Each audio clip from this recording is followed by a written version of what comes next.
ওই ব্যক্তি চালাক যে ব্যক্তি দুনিয়াও কিছু অর্জন করলো এবং আখিরাতের জন্য কিছু সম্পদ সঞ্চয় করে রাখলো। আসসালামু আলাইকুম ওয়া রাহমাতুল্লাহ। শহরের তুলনায় গ্রাম আসলে অনেক মনোমুগ্ধকর। শহরের কোলাহল হাউকাও থেকে আসলে কীভাবে বলবো আপনাদের, একটু দেখাই। শহরের তুলনায় গ্রাম আসলে অনেক মনোমুগ্ধকর। আমি হাঁটতেছি আমার গ্রামের বাড়ির এক রাস্তায়। কথাটা কিসের জন্য বললাম, আজকে এসে রোজা, সামনে ঈদ, মার্কেটে গিয়েছিলাম এই গস কাপড় কেনার জন্য, পাঞ্জাবি বানাবো। মার্কেটের ভিড়, বিশেষ করে মার্কেটে মহিলা মানুষ বেশি যায়, ভিড়ের কারণে মনই উঠে গেল। মানুষ দেখা যাচ্ছে সামনে ঈদ, মার্কেটে হুমড়ি খেয়ে পড়তেছে। সাথে সাথে আবার অনেকে হিসাব করে কার মার্কেটে এবার বাজেট কত, এরকম হিসাব কিতাব নিয়ে ব্যস্ত। ওদের মাঝে থেকে যে রমজান চলে যাইতেছে, এই দিয়ে কোনো ভরক্ষেপই নেই। একটা জিনিস চিন্তা করলাম কি ভাই, বা শ্রেষ্ঠ জীব, আমাদের ডেস্টিনেশন তিনটাই। ডেস্টিনেশনগুলোর মধ্যে আমাদের যাইতে হবে সর্বশেষ ডেস্টিনেশন। এখন ডেস্টিনেশনগুলো হলো আপনি যে কাজই করুন সে কাজের উপর নির্ভর করে, আপনার কর্মের উপর সেই ডেস্টিনেশনগুলো। একজন মুমিন ব্যক্তির ক্ষেত্রে তার সাধারণত সর্বোচ্চ চিন্তা এটুকুই, সে জান্নাত লাভ করে, জান্নাতের আশা করে। জান্নাতের আশাটাই তার সর্বশেষ আশা। সেই ব্যক্তিটাই উত্তম, সেই ব্যক্তিটাই প্লাস পয়েন্টে, আমি মনে করি সবচেয়ে বেশি প্লাস পয়েন্টে আছে। আর আরেক ব্যক্তির কথা বলি, যার কর্মজীবনটা কাটে শুধু ব্যস্ততায়, পরিশ্রমে, না পড়তে পারে নামাজ, ইবাদতে হয় এরকম মনও দিতে পারে। এই ব্যক্তিটার ভাগ্যটা এইটুকুর মধ্যে সীমাবদ্ধ থাকে।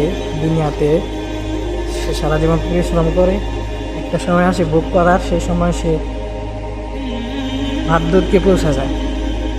বার্ধক্যের কারণে তার অর্জন করা সম্পদ সে ভালোভাবে ভোগই করতে পারে না। এমনকি দেখা যায় যে মৃত্যুর পর তার আখিরাতটাও, আল্লাহ মাফ করুন, আখিরাতটাও তার অনেক চরম কষ্টের জিন্দেগি তখন শুরু হয়। সে না পায় দুনিয়া, না পায় আখিরাত।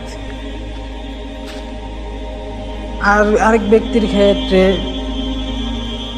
এরকম, ওই ব্যক্তি চালাক যে ব্যক্তি দুনিয়াও কিছু অর্জন করলো এবং আখিরাতের জন্য কিছু সম্পদ সঞ্চয় করে রাখলো।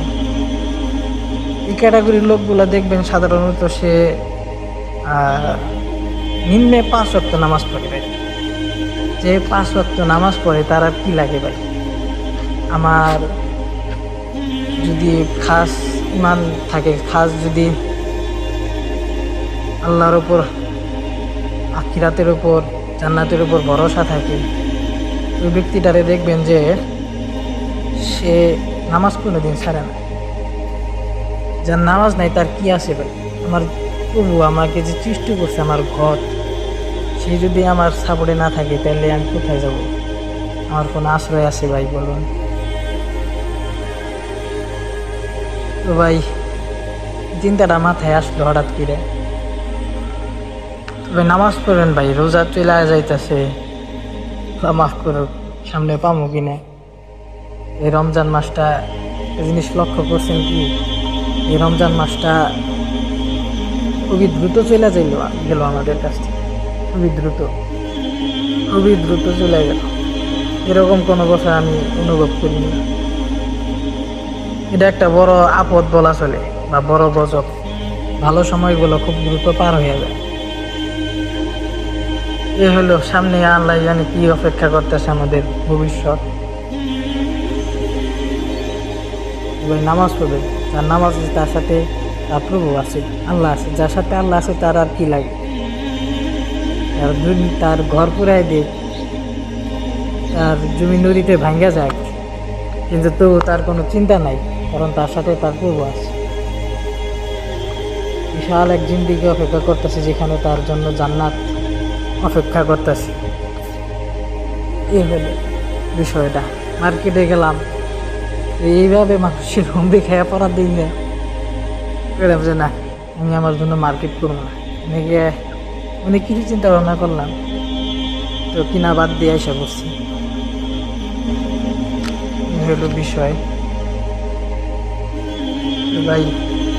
দিন শেষে একটা জিনিস বললাম, 3টা ডেস্টিনেশন মাথায় রাখবেন ইনশাল্লাহ। আসসালামু আলাইকুম।